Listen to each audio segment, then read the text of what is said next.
How to use spaces in Wrike. Hello friends, welcome to today's tutorial. In this tutorial, I will show you how you can use spaces in Wrike. So let's go. Spaces serve as the top level in Wrike's folder hierarchy, allowing organizations to define and manage their department at scale. And here is how you can effectively utilize spaces. The first thing to do is to log in into your Wrike's account, just like I have done here. And then once you're logged in, you are brought to the home page automatically. Now, on this page, you'll see all of your inbox, your incoming, your sent, your archive messages. Okay. And then by the left side of the screen, you can see search inbox more, then you can see space. And then you can now open up the space you want. So these are the spaces available. So you can just select the space that you want to work with. So for me, I'll be working with the personal space. So on this space, you can decide to recreate your company structure.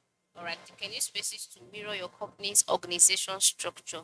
That is, you can either create a public or a private space for each department and organize their overarching company folder structure within this space. All right, so now on this page, you can see that each space has its own tags and item. So you can just use this tags and item to allocate duties to organize your company structure. Then you can make it either public or private.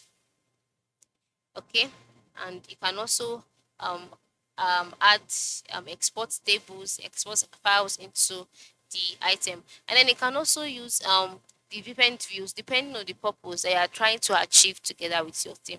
Okay, so then you can also use your space for to share important links and resources. All right, you can do this by creating bookmarks. So create bookmarks, you can see the option add bookmarks. You can create bookmarks within your Steam space to quickly share important links with your team members. And these bookmarks provide easy access to necessary resources, documents, or external websites. So once you click on add bookmark, you can see you can just add URL, title, some descriptions, and then once your team member sees it, they can easily relate with whatever you're trying to say.